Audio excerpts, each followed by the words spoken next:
Hello and welcome everyone. I am Dipna Bansal, and today we are hosting Be the Change series episode 2 in collaboration with Ubreathe and Leher Sethi. I'm an engineer by background, and I have been working with a Fortune 40 organization for the last 5 months. Before that, I was working with a Big Four MNC. Coming to my work and my passions and my hobbies, I think I love to read a lot and I like to travel a lot, which is very common as I'll shortly come to with Leher. I, I think that is why I'm very excited to be here and talk to her, because I feel a connection on personal level and I really want to get into the mind of her. Welcoming Leher. Leher, welcome. Good afternoon. And we are here today, like we know, to talk about mental health in our episode 2 for Be the Change series. And before I give you the chance to, go ahead and talk a little bit about yourself, I just want to tell all my viewers who is going to view this that, Leher is, again, same as me, an engineer by profession, and by choice she left it. She headed out into this world, into this unknown, and she has done and tried a lot of things. She is giving back to the society. She is helping empower women, and as a businesswoman itself, I can see her doing a lot of stuff. There is something creative which she has started, and she is a book lover. She's into the books and she's into cuisines, which is another hobby of mine. Trying out new cuisines, going to new places. I absolutely love food, and I'm sure so does Lehet. um, Wonderful. So we'll go to a place after the lockdown and post-COVID, let's hang out and have a meal together. Definitely, Leher, definitely. One thing that or even as an organization, New Breathe really admires about you is, Leher, that you decided to break the boundaries. You decided not to be in that regular 9 to 5 job or a corporate life. You decided to take, your own power into your own hands and explore the known and the unknown, and actually have the courage, or the courage to experience adventure, to try something new, something maybe you were not very good at, or you're not familiar at. You've just done your own thing. You have established a mark for yourself, which I think a lot of women are not able to do right now in this world right now, which might be because of a lot of constraints, right? It can be because of their families or their education, or just because they don't have the courage to do so. So this is something that really I admire about you. It inspires me a lot, because right now I'm working in a 9 to 5 job, and I do wish to give back to society, and I do try to do it in my own small ways.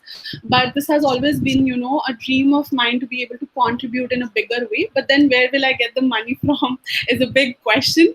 So I have to be in it, but I admire you for this. So without Thank you so much. much ado, handing over the stage to you, Leher. A few words about yourself, and what do you like? What are your hobbies? What are your passions? So yes, So I think you've already said so much about me. I don't need to go into much detail. I'm just a simple person like any other human being. And yeah, I think I was lucky in being given certain opportunities and things worked out for the better. So there is a lot of stuff that I was able to do. And I agree with you. I think women, not just in India, but the world over, the problem is that I feel they don't get the same opportunities as men do. And equality or feminism or this gender movement, it's all about that. It's not about one gender being better than the other or one gender being against the other. It's about taking both the genders together and moving ahead with equal opportunity. So, and then, of course, when both the genders get the same opportunity, it depends on what their, sort of capability is. And that is okay. If a woman is less capable than a man, then I understand her not getting that opportunity or not being able to go ahead. But the problem is that I personally feel that a lot of times opportunities are only not given to women, which is fundamentally wrong when we come to equality. So, yeah. Right. I absolutely agree with you. It's not more of a fight between the genders or the sexes, but it is more about the fight between equal opportunities for both. Right. Right. Right. So that's good to hear about you, Leher. Just because we're talking, and I know you're a big book lover as well. Any book you're currently reading, or any book you really like, which inspired you? So, would you So like to talk I, about yeah, so I, I mean, I read a lot. I read a lot, and there are a lot of books that I am inspired by. So right now, I'm really fascinated with reading about fascism, and that's something that I'm currently reading a lot about. So I just got this book from the library. Let me show it to you. that?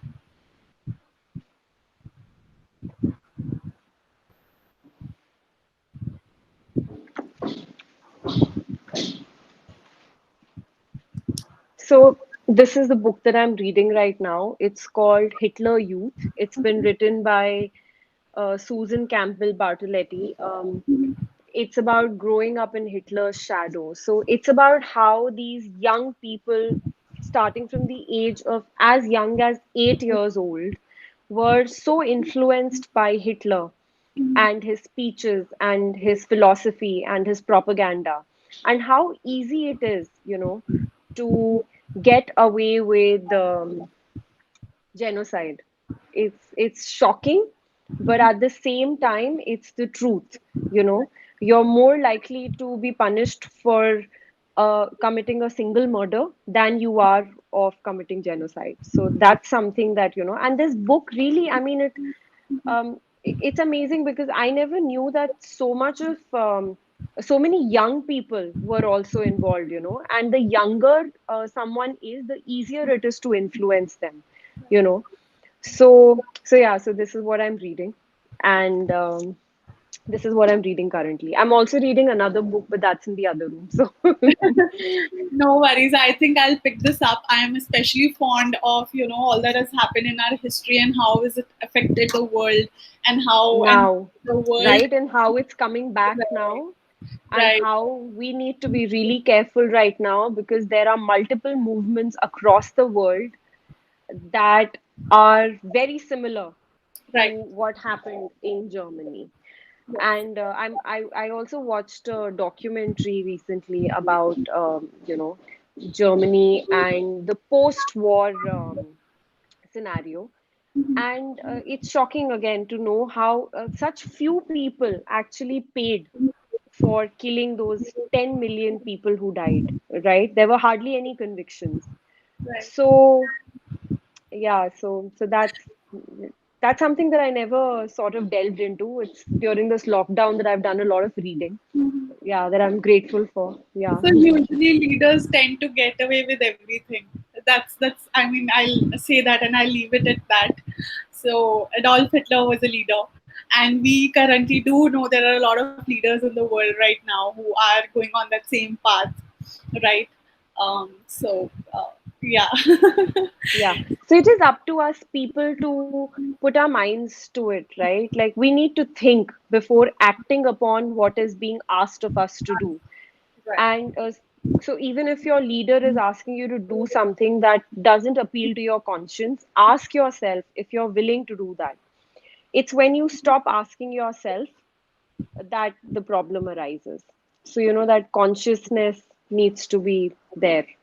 Yes, yes. It needs to be questioned. It is there, but Right. we don't question it enough. Right. So Leher, just interested to know, that if there is one thing in this world that you could, probably get away with or do away with or probably change something about this world right now, what would that be?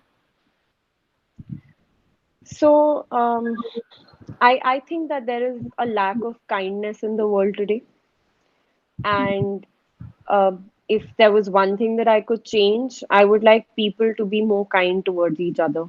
mean, that's just wishful thinking, I know, but I wish that the world were a kinder place. I think the world is a very mean place right now, and I wish it were better. I would obviously like to eradicate poverty. I would, um, yeah, that's what I'd like to do. So I know, I think I kind of agree with you on the kindness thing, because right now also we can see during all of this lockdown and COVID, I've seen people not being kind to each other. If we just take simple basic examples of, landlords, putting away their tenants for not being able to pay rents, or a matter as small as, if one of the people in your society gets COVID, everybody kind of, just boycotts them instead of helping them out. Not saying everybody is like that, but I have heard a lot of instances of, people not being kind to each other and making a big stigma out of this whole COVID thing, and not accommodating the human race, and they're at war with each other now. It feels at a human level that we are at war with each other, right? So um, everybody has kind of become more selfish, that we need to protect ourselves, our own kind, at any cost, so we don't care if the other lives or dies, right? So I kind of agree with you on that point. Yeah, so yeah, the stigma attached to COVID. So I was just reading, since we were going to have this discussion about mental health. So I was reading about these stories of people who, when they became COVID positive, committed suicide because they wanted to protect their families, which is, it's nothing but just complete lack of awareness. So there are just so many misconceptions about COVID and about everything out there. So before you react to something, before you jump onto a conclusion, it is so important to verify the facts of what you're acting upon. And that again is another thing that people don't do. Like, we all get a lot of WhatsApp forwards. The other day I got something about this mall in Delhi that they've got cases of COVID, etc., etc., and it was nothing but just it wasn't verified. And then this mall had to send messages out saying that it's not true, it's a rumor. So before we forward such messages or we act upon such messages, it's always better to see the other side as well, or read the other side or hear the other side out. So it's very important to do that. Right. So since we are talking about COVID, Leher, I mean, it's a tough time, right? These are unprecedented times. This has never happened before, at least for our generation. So, how do you keep yourself motivated? Like, it has been what, 6, 7 months now since we've been locked in our homes. Things are gradually opening up, but it has been a difficult time. So, how did you manage to, keep yourself going during this time? How did you deal with all this negativity and uncertainty? So initially, it was really nice, because you take a break from work and the hectic lifestyle. So the initial 1 or 2 months, even though there is that worry of COVID and there's that uncertainty, I think it kind of glided through it. And then, did a lot of cooking, spent a lot of time at home with my son, with family. We played a lot of board games and all of that. And then, of course, things started opening up. I also did a little bit of relief work wherever I could. So I kept myself busy, and helping people, I think, is something that just gives me so much. I don't think I get so much happiness from much else anymore. I really, I don't know, I get this inner sense of fulfillment and satisfaction by working for other people now. And it's something that's just recently happened. Before this, it wasn't planned to be like that. It wasn't just something that I came upon, but I see there's such a lack of compassion and kindness, and the joy that you bring to other people. Forget joy, just the relief that you bring to other people, is sometimes so rewarding. So yeah, I mean, and keeping myself motivated is very difficult because, yeah, like you said, negativity. So these days, I don't know if it's post COVID or if it was a trend before that as well, but all of a sudden, because of the advent of social media, anybody can create a fake profile, anybody can put up anything. So I've been called all sorts of abuse in the past few months, especially. Mhm. And at times it even comes from people who are close to me.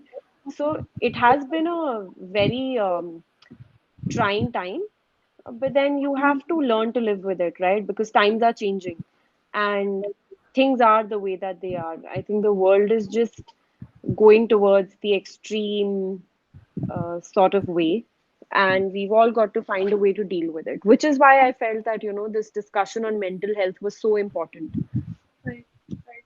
So, if I have to ask you about it, Leher, I understand that there were multiple kind of things that you were doing. Like you said, you were playing with your children, you were cooking. What is that one Yeah. thing that kept you going? Like every time you felt like I don't like it, I'm not liking it, or I'm feeling low. What kept you going throughout? One thing.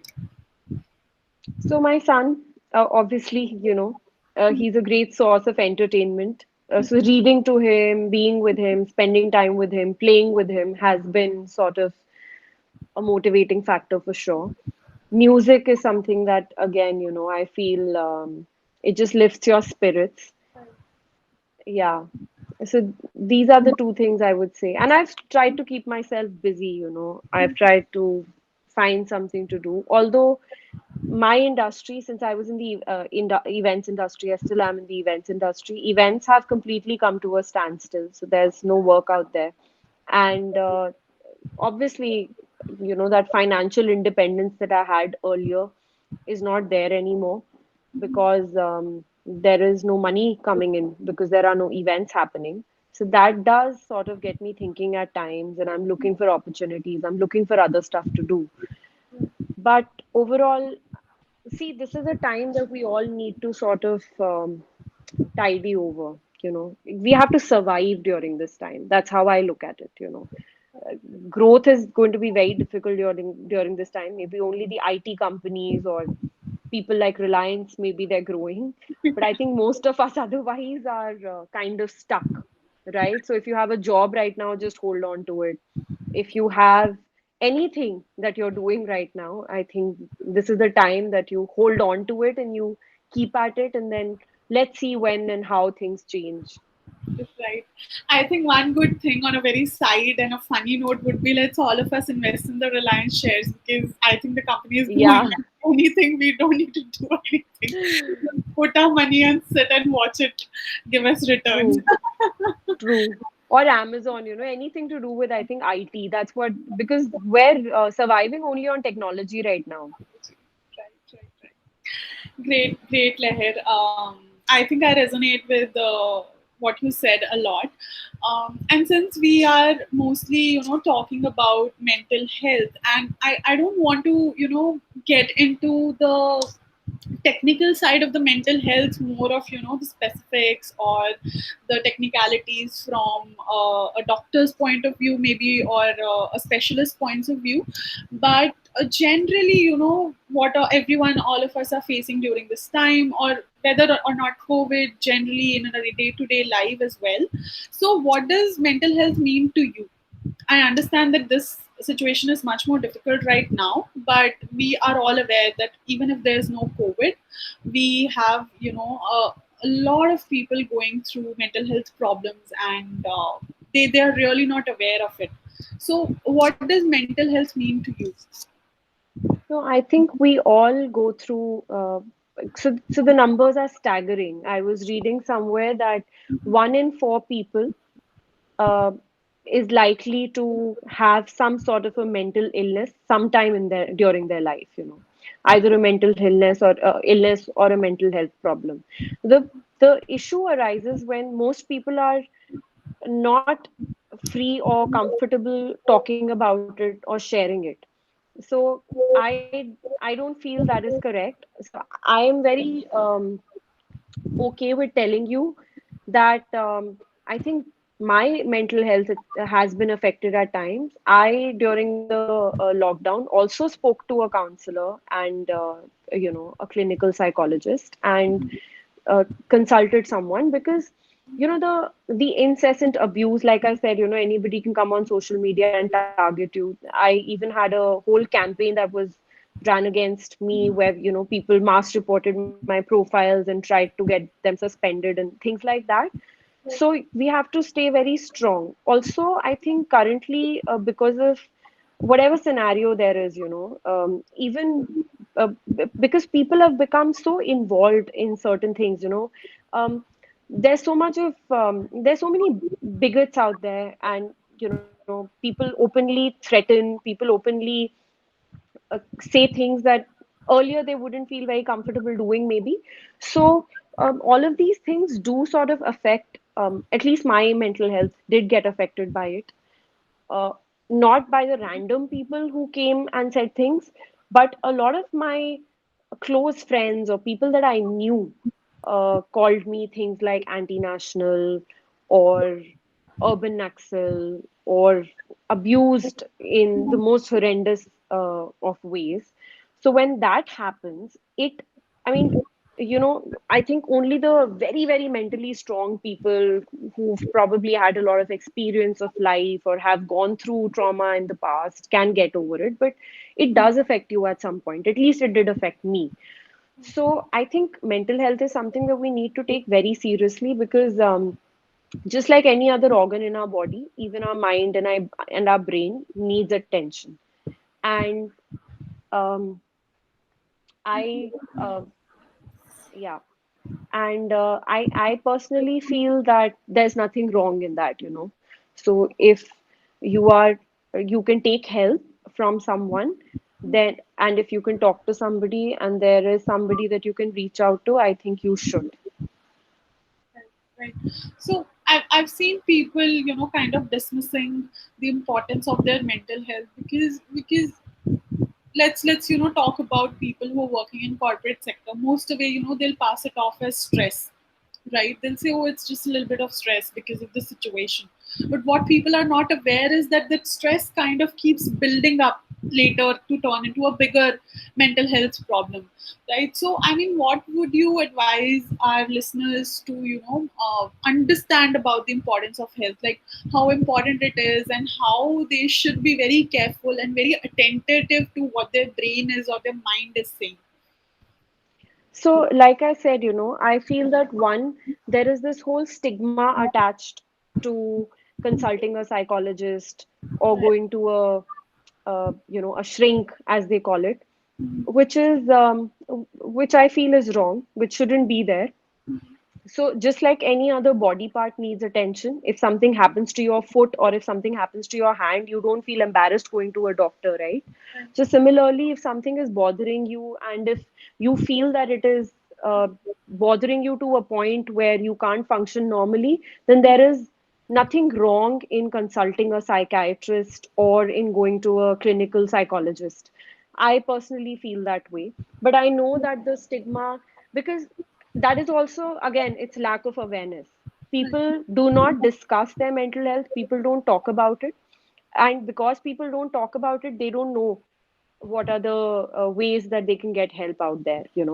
So I have been reading a lot about it because, like I said, I have no qualms in admitting that at times I feel really frustrated. At times I really feel like I need somebody to speak to, someone I don't know. And the things that you can share and discuss with somebody that you don't know uh, are very different, because that person can't judge you and they're a professional. It's their job to help you, to hear you out, and to not judge you for whether you were right in a certain scenario or whether you were wrong. So I would recommend, from my own personal experience, that people, if you feel that something is bothering you, if it is coming to a point where it started affecting your life, then you should definitely consult someone. And there's no harm in going for medication either, you know. And it doesn't need to be, if you're not comfortable telling people about it, you don't have to. It's just between you and your doctor. Agree with you, Leher. So this is more of when we have already identified that we are facing some kind of issue, or there is something not right with our mental health. So let's talk a little bit about the prevention side of it. So what do you think are maybe three things that a person can do in their routine lifestyle or change about their lifestyle that kind of prevents them from getting under all of that stress and doubt, self doubt, mental health issues. So, any three habits you'd recommend anyone? I know. I mean, from my end, working out is one of them, which I feel can keep anyone sane. But I'd love to hear from you any three things. Anyone, someone like me who's like in an IT sector, in a corporate sector, has so much pressure on herself, to be doing a 9 to 5 job, which is not actually a 9 to 5 job. It is a 9 to 9, sometimes 9 to 12 job.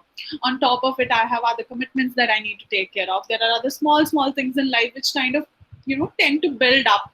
So what are three things you would say to our viewers who are listening or seeing us talking, that we can adopt or change in our lifestyle to make our mental health better? See, Dipna, I'm not really a doctor to be suggesting what people should do in order to take care of their mental health. And I feel that when somebody has a genuine mental illness, then none of this really works. It is something that needs clinical intervention. And this is what Medanta's come out with these myths and, regarding mental health. Like we were just discussing, right? I was just telling you that one of the things is that, oh, have a positive attitude and you. It doesn't work like that. Of course, for stress, for me, when I'm very stressed, I like to go for a walk. I like to be out in the open. I'm not a very gym sort of a person. Gyms feel very claustrophobic and suffocating to me. So I like working out in the open or at home. I like to call a trainer home. I like to play sports. Swimming is something that greatly used to relax me, but these days you can't even go to swim. So that's something that I really, really miss. Okay. Um, Having a hobby like reading, watching comedy shows, that works, you know.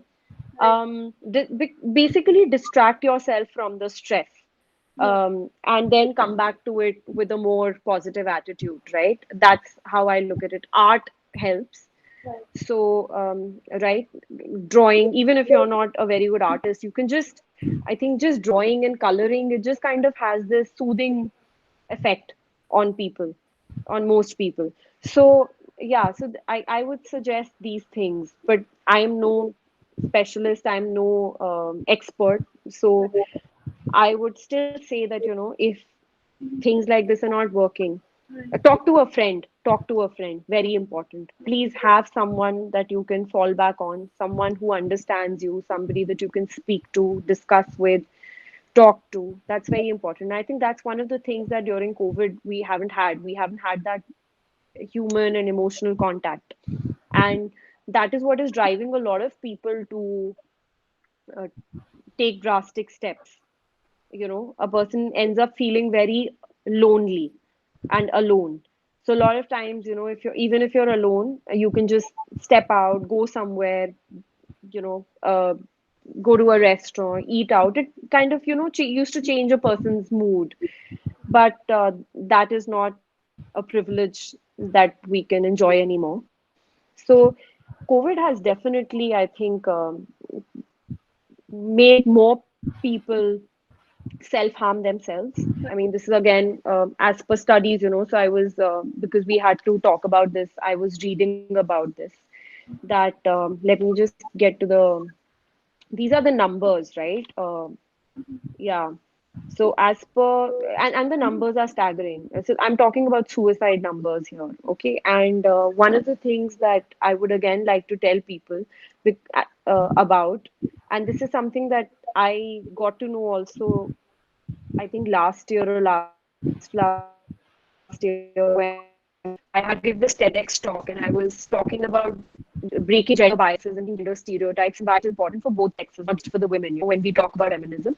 So one of the things that came up, and I was really surprised about, was that about 70 to 75% of suicides are committed by men, and it's only some 25 to 30% are women. So, it is a, why is that so? So that is something that we need to think about and question, is it because we are putting all this additional responsibility onto men? Is it because we're expecting a certain, like when we talk about expecting something from women, it's not like we're not expecting men to be macho. So when we're sort of imposing on men to be macho, to be manly, to be, manly is considered to be strong, to show a physical strength, a physical form of strength, a mental form of strength, then aren't we putting them under a sort of pressure that they're not able to handle? Otherwise, what else can explain the staggering contrast between the numbers, right? So anyway, so in India, as per the WHO, there are 16.4 suicides per 100,000 women and 25.8 per 100,000 men. And according to the data from the NCRB, which is the National Crime Records Bureau, so they get their data from the police stations where, so this is recorded data. This is the data that they have received from the stations, people who have gone and registered their complaints. I'm sure there must be a lot more that we don't know about, right? So, according to the data from the NCRB, about one student commits suicide every hour in India. And this I'm talking about post COVID numbers, sorry, pre COVID numbers. So you can imagine that, it might have gone up. And also, it said that, there was an increase in the number. There were some 10,159 students who died in 2018. Then, there are 381 deaths due to suicide every day, and this was in 2019. And the suicide rate in cities, surprisingly, is higher than that in the rest of the country, as compared to the all India rate. And like I said, in India, for every 100 deaths, 70 were men, 70.2, and 29.8 were females. So also something very interesting, so there's this term that has been coined for the stigma associated with mental health. It's called sanism. Yeah. Yeah. So, the stigma that's attached to mental health is called sanism. And yeah, I mean, so this whole thing that people think that those who are going to doctors, and I've seen this and heard this around me, they look down upon people who openly claim that they're depressed or are having an issue with their mental health. Whereas, and people, instead of being kinder to these people, actually judge them.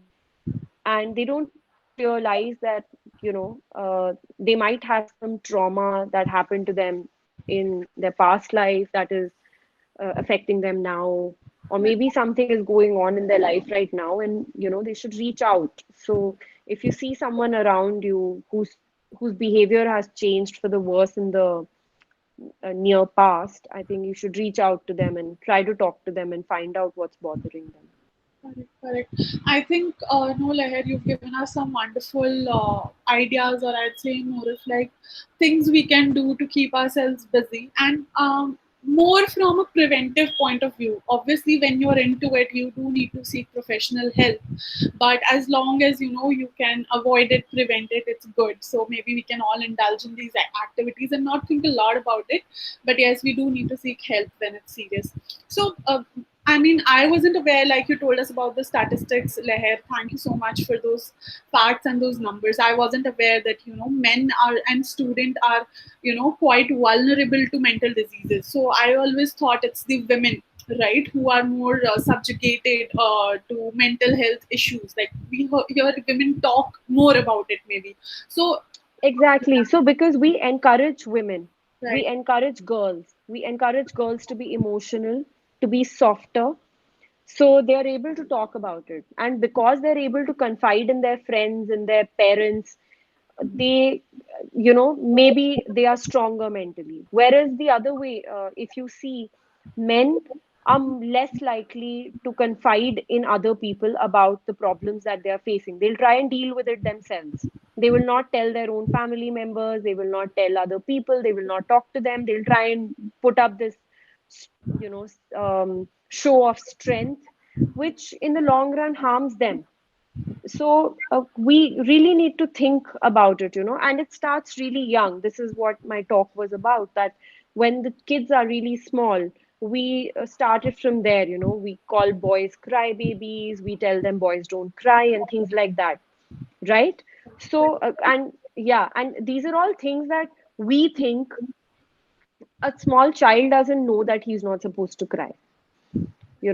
If you let him express his emotions now, I'm sure that he'll grow up to be a more emotional and sensitive boy, or a sensitive man.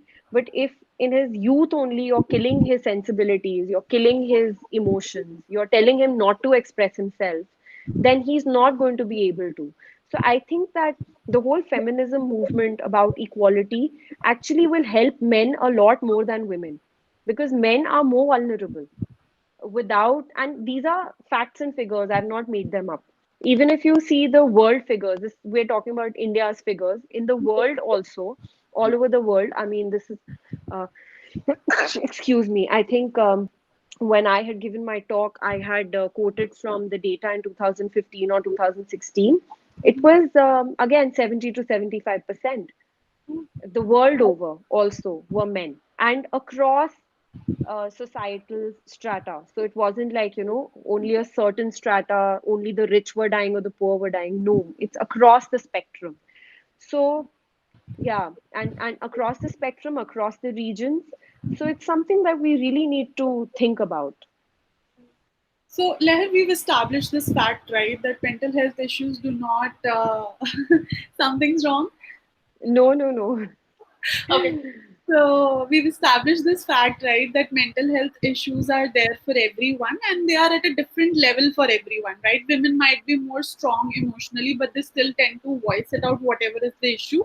Men might be suffering more, but they will not, voice it out or talk to people about it because that's the way they've been brought up. And that is how mostly because our society asks for them to be brought up, right? Um, Right. so coming to women, I would, want to, talk a little bit about women here. For women also, I'm pretty sure, Leher, it's not going to be same for all kinds of women, right? We have working women, we have non-working women, we have home workers, homemakers. So, I mean, how do you feel that, these things are different for these different categories of women? How does maybe stress or mental health affect them? So I wouldn't like to categorize them like that. So I I feel that even a homemaker does a lot of work. It's not like, somebody who's a homemaker does any less work than someone who's going out and working.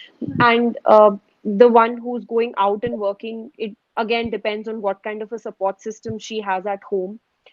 And if the family and the husband are supportive, if she has good health, then things might be better for her, right? So but during the lockdown, I've heard a lot of stories of domestic violence, because obviously the men are at home and women are more vulnerable to domestic violence. Although it's not, domestic violence doesn't just happen with women. Let me tell you that a lot of men also suffer domestic violence, although the percentage is much lower. So, um, if that is happening, and the cases have gone down because obviously because of COVID, women aren't feeling very encouraged, they're scared. Also the man is at home, so she's not going and complaining about it either. So the numbers on paper have probably reduced, but the actual number of cases of domestic violence have gone up. But like we just spoke about, right? So I'm sure that mental health is something, but these women who stay in abusive relationships, a lot of people say, why don't they just get out of it? Why are they with an abusive man? It is not that simple. We need to realize and we need to stop judging them. Abuse is a very vicious cycle. It makes the victim get used to the entire process. It makes the person who is being abused feel like they don't have an option.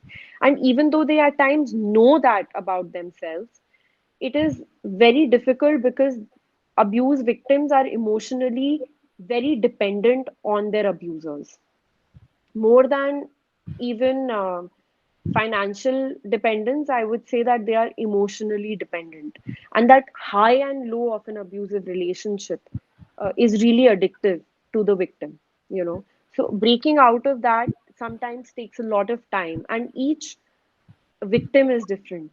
So, one thing that I see a lot of people doing is judging the victim. I think that is something that our society needs to stop doing. Another thing that I feel, has been a very disturbing trend, and I've seen this and I was reading about it, and the numbers can be confirmed on various websites. You can Google about it. I think Economic Times also did an article on this. Was that a lot of children, a lot of students who were consulting psychiatrists and psychologists have spoken about the Sushant Singh Rajput case. And in India, especially, people really look up to these Bollywood stars, which I think is a very disturbing trend, and I always try to discourage it. So, a lot of them mention it, a lot of them have been disturbed by it, and the constant and non-stop talk about it in the media, on social media, uh, in the newspapers, on television is not a good thing, even from a mental health perspective. You know, it is affecting people. It is affecting the most vulnerable uh, children. So we should try and avoid it. I'm not saying that stop crusading for his justice. Yes, it's with the, I think it's with the highest law enforcement agency now. So let it be. And even if you have to talk about it, please do not sensationalize and put up photographs of dead bodies, etc., and things like that. It is something that we shouldn't see, because even when there are scenes like that in movies, there is an age limit, right? Or they say under parental guidance. Now, children are being exposed to all of this on social media and on television. And it's a disturbing trend, And this, I'm not saying it again. I would like to say that it's not me. This is what our data says. I think yes, we gave our due diligence, talking about men and women's mental health importance and problems. It's I think time to talk about how children suffer, from all these issues, and especially during COVID times. And I'm pretty sure you have a child, you would know that children are not even trained how to tell if they're having a problem with their thoughts, or if there is something that's troubling them. With all that is out there, people have children have access to a lot of information these days. They have their social media accounts, they have access to media, news, television, so they are susceptible to a lot of information which might not be relevant for them, but it still kind of gets stuck in their head. So how do you think children are coping up with all these problems, especially during these times wherein they are not able to go out, play with their friends, meet their friends, they have to be inside the house, all they're probably doing is studying or whatever being in the boundaries of the house allows them to do. So how do you think they are coping up with this situation? So I think it's all related, Dipna. The parents' mental health and the child's mental health can't be separate, honestly. Right. If a parent is exasperated and frustrated, he or she is going to pass that on to the child, especially when the child is small. And I am a guilty mother, because sometimes, ever since the lockdown, there are times when I've lost it on him, and which is understandable, because everybody is at home, everything is at home, work is at home. So working from home is not very easy for a lot of working mothers. And but we need to realize that it's not just changed for us. Things and life has completely changed for our children as well. And it used to be, so the time that the children were in school was the time that most parents would be out working, or it was the time that the parents had to themselves, and now that is not there anymore. But we also need to understand that that poor child is also suffering, and his life is also completely changed. So they're both related, so that understanding needs to be there. And of course, children are badly affected. They can't go out, they can't meet with their friends, they can't have a normal life. The normal things that children are supposed to be doing, running around, playing in playgrounds, being out in the open, none of that is possible anymore. Right. So, what role do you think can parents have in ensuring that a child is mentally healthy or is not suffering through any of these problems, which the parents might tend to pass on to them, or whichever stress they can have from not being free to go outside, or change of scenario is not able to give them right now. So I'm sure, I mean, parents can play with their children. Parents are doing whatever they can do. Parents are the ones who are practically homeschooling their children right now, because there's only so much that can be done in online classes. Right. At least with smaller children. The older children, I think, are that way, aware enough, or independent enough to do their own thing. But for the smaller children, of course, um, secondly, when it comes to mental health, again, Dipna, I would like to repeat that it could be hereditary, it could be genetical, it could be an underlying trauma, it could be anything, that could lead to mental health. issues and problems like serious mental illness. So there are times when small children also have it. We don't know what children go through. And surprisingly, in India, again, another thing that people don't talk about is the child sexual violence that happens within the closed doors, and most of it is perpetrated by family members. So there was this incident that I had shared right into COVID, where a mother and a father, and this is very disturbing. So I'm sorry to be bringing this out and talking about it here, but the parents raped their own daughter. Like, the mother helped the father do that to the daughter, and so these, I think the parents themselves must have been mentally ill. There has to be an underlying problem in cases like that. You know, so children are the most vulnerable. We need to understand that there is nobody more vulnerable than a child in the world. So ensuring that the child is safe, ensuring that the child has a good environment is very important. And I see that as a big problem today, you know, because you turn on the television in the evening and people are screaming at each other, they are shouting. It's like a fish market out there. What what effect is that going to have on the children? And I was reading a book about first person accounts. It's written by Nazia Aram. It's called Mothering a Muslim. It's about how these conversations from the drawing room amongst parents and family members, and how what we're watching, what is being shown to us on television, has actually gone traveled from there already to the school corridors, and is affecting kids. So children as young as 5 or 6 years old, who don't even know what a Paki means, or Pakistani or a terrorist means, are calling each other that in terms of abuse.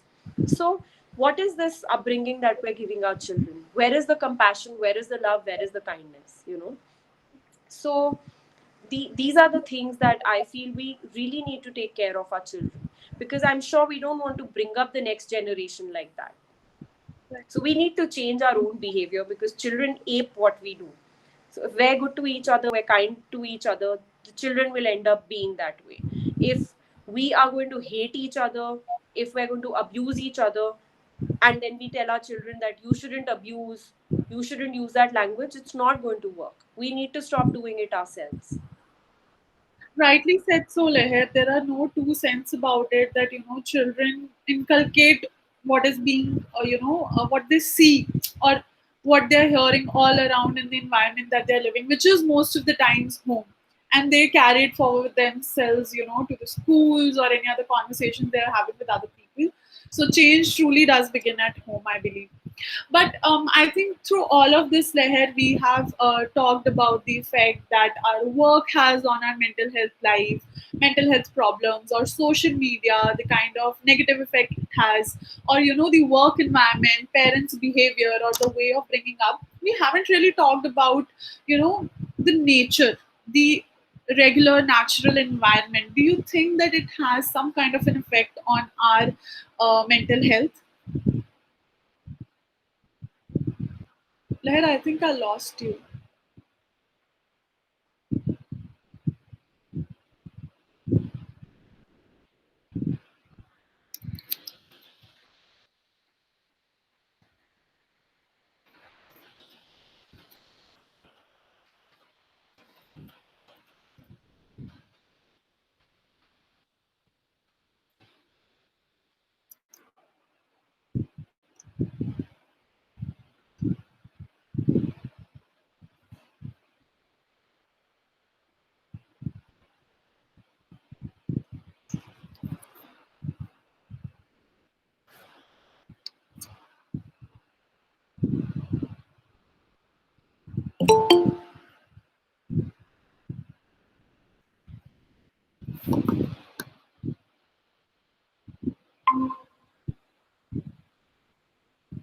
Hi, sorry. I think, my phone just gave me a warning saying that it had become too hot. It was really weird. But yeah, so I, iPhones, yeah, iPhone issues, Leher. let me, can you hear me? Yes, I can hear you perfectly fine. Okay. Yes. So I was saying that my phone became so hot that it gave me like a warning, it said temperature very high or whatever, and I've never seen this before. It's very weird. I think it's the iPhone issue. Yeah, iPhones tend to do that sometimes, yeah. yeah, and it's actually become so hot. Okay. So, where were we? So, I was saying there are no two cents about it, Leher, that children tend to pick up whatever they see or hear around themselves in their habitats, which is Yeah. mostly home. And we have talked about almost everything. I feel we've covered a lot of things which might be affecting our mental health, be it social media, be it work environment, be it home environment, right? Or be it the kind of upbringing that is there. But do you think that the nature or the environment we live in outside of our homes, this nature affects our mental health in some way? I'm sure it does, I'm sure it does. See, for one, traffic is something that frustrates and infuriates a lot of people, being stuck in traffic jams and all of that. Pollution, again, I believe, is something that can, because it's all what we take in, what we're breathing in. And yeah, our environment. And of course, I mean, look what has happened now. Corona also is somehow somewhat of a health issue, but it's also an environment issue, right? Right. So, I mean, I feel like that pollution and traffic are definitely a part of it. But for me, when I was small, right, we used to have playgrounds.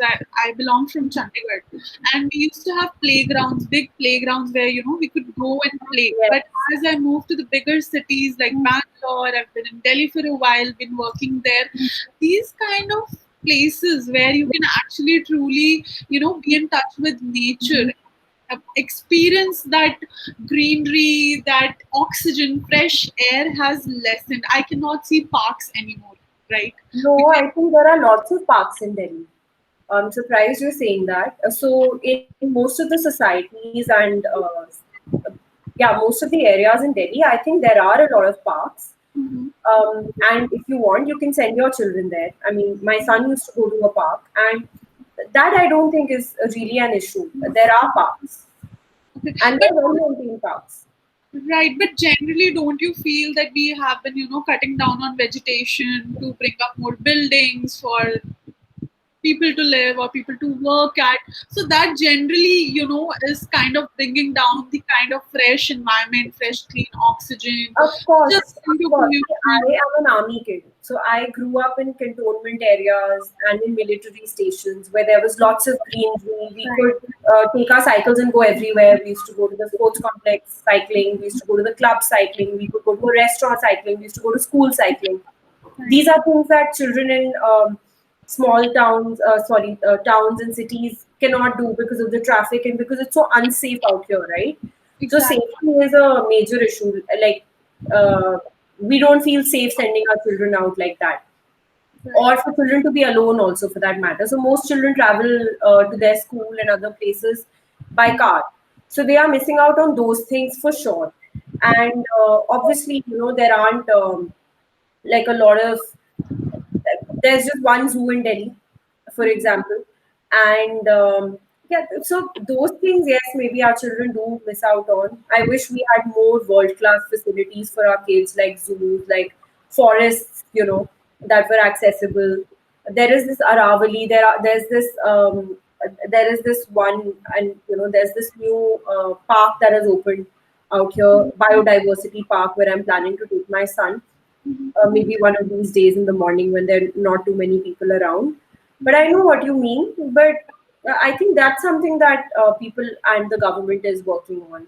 Parks and the societies and the RWAs are also quite particular about it. So I'm talking more of from a view, right? I hear my dad always saying this, Leher, that when I'm going to retire, right, I'm just going to go settle in the hills, or Yeah, probably go to villages. So I mean, I don't know. I feel that I environment. would like to do that. I would like to retire and honestly, like, what I really want to do at the end of my life is to just live on a beach in a shack. And Right. yeah, Just be close to nature, right? It yeah. kind of tends to have a positive effect. That is why we tend to take vacations, which will not be to cities, right? We'll go to a hill station, we'll go to the beaches, or we'll go visit our villages. Like for example, my father's from a village, so he's happy living there also. He's like, I'll have my farms, I'll just be here, there's no traffic, no pollution, and life's chill. So I mean, it That's does. a very valid point. So this is something that I discuss a lot of times. A lot of the poor people think that coming to the cities and the towns is going to, in some way, change and better their lifestyle, give them a better quality of life. Right, Whereas people from the towns and the cities are now moving to the villages because they feel that that quality of life is better. right, And right, actually, a lot of these people who sell their lands and then come and live in the city are living a worst off life out here. You know, in they had their farms out there. They had a little thatched hut where they were happy. And when they come to the city, they live in some juggi, and then they struggle around for work. It's actually not worth it, and exactly. but it's very difficult to explain it to them and to tell them. Plus, opportunities in cities are drying out now. So if they have something to do in the villages, it's good. And you're right, I hear so many people saying that they want to go and retire in the hills, or um, like I want to go to a beach town, or to a Right. village. Yeah. So people are happier because they have less stress. I don't know, for That's some right. reason. Yeah, of course, in Delhi, if you have to go to a place now, despite COVID, the traffic situation is so bad that it takes you an hour and a half to get somewhere, and another hour and a half to get back. So you're wasting so much time as well, right? So one of the things that makes the quality of life outside better is just simply this, that it's easier to travel. 15 minutes you're in office, you work, and then you're back home in 15 minutes, and then you have the rest of the evening to spend with your family, to indulge in your hobbies, to go out, to go with friends, etc. Which we it's a struggle for us to do in Delhi unless it's a weekend maybe. I think, I mean, I found solace in it, and mostly because my mom loves gardening. She loves to keep plants around. She grows everything in the Yeah, house, brinjals, I papaya, love name too. it. Exactly. So I've also gotten, used to this fact that having some small plants around the house or in the house kind of makes me feel a little better, you know. So maybe that is something that we can do to probably keep ourselves closer to nature. I know it's not the same experience, but nonetheless, it's something, right? No, of course. See, there's also a scientific reason for it, Dipna. If you see a lot of these movements as well, right? Like Sri Ravi Shankar's Art of Living. So my mother is a teacher, and I also did the course. So one of the things that they follow is this deep breathing, right? They breathe in a certain manner. Osho did the same thing. He also promoted a certain kind of breathing. When you do yoga, you breathe in a certain way, right? So what you breathe in is a very important part of your meditation or your therapy.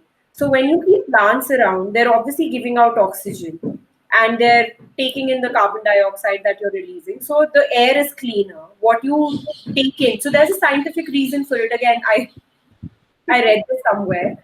And there must be something to it because so many people follow it, so many people say that they benefited from it. So there must be some reason or something, it must work somehow, right? Right, right. Completely agree with you. I think, Leher, it has been a great conversation that we've been having here about mental health problems and mental health issues. We've actually gone over time also. So we'll quickly jump to maybe some myths that we'd like to bust, or, some misconceptions that people have about mental health. And, they should be more aware about what, if that myth is wrong or right, right? So So I did a little bit of reading because, like I said, I'm not an expert, but of course I like to read about this, and I made a few notes. Um, so the first myth is that people think that if you have a mental health problem, or if you're mentally, you have a mental illness, then you're mad, you're crazy. So that is not true. Just like any other body part gets sick once in a while and it needs treatment, same is the case with your mind or your brain. It is susceptible to sickness, it is susceptible to illness, and getting it treated should not have a stigma attached to it. Then the second one, you also said, you also spoke about, Dipna, that people who have mental health issues are violent or can harm people. So Right. it's the other way around. People who have mental health issues are more likely to become the victims or to be the victims of trauma or of abusive relationships or of abuse. The third is that mental health problems are rare. So no, I think we already spoke about that. Almost one in four people will experience some kind of a mental health issue or mental health problem in their life. Then a lot of people think that this person is mentally ill because they failed in their life, or they tend to equate it to a personal failure. That again is wrong. It can happen to anyone. I know a lot of really really successful people who have so much stress in their life that it's affected their mental health, and they've gone to the extent of leaving their job. So it is not because people fail at what they're doing, or they've had a personal failure, they've had a divorce, or they're not doing well in their jobs or their businesses, that it leads to mental health. It doesn't necessarily have to be so. It could be trauma, it could be a history of abuse, it could be the family history, it could be a physical injury, it could be a genetic thing that you've inherited. So it could be anything. And this is not, I'm not saying that this is what doctors say, this is what psychologists and psychiatrists tell you. Then one of the most common myths is that if you have a positive attitude, then everything is going to be okay and your depression will be cured. So no, it doesn't work that way. Depression is not something that people can do away with. It's a clinical problem. It's a misconception that you can just have an attitude and become okay just by being positive and shaking it off. It's not, it doesn't necessarily have to be a feeling of sadness. Of course, sadness can be related to depression or not. So depression is usually considered to be a serious mental illness. So, and it can affect the biological functioning of the body as well. It doesn't necessarily mean that you're just sad and you're crying in a corner, so you're depressed. No, depressed people can be very successful. They can come across as being perfectly normal. They can come across as being very interesting people, very normal human beings, and they might still be depressed. And I think we've seen that. We've Right. seen that in the cases of many celebrities, not just Indian celebrities, but you see some really successful people. Like I remember, I think, was it Dustin Hoffman who committed suicide? No. Yeah, I think so. Yeah. One of these really popular, so I'm not sure of that, but one of these really popular comedians Comedians. Yeah.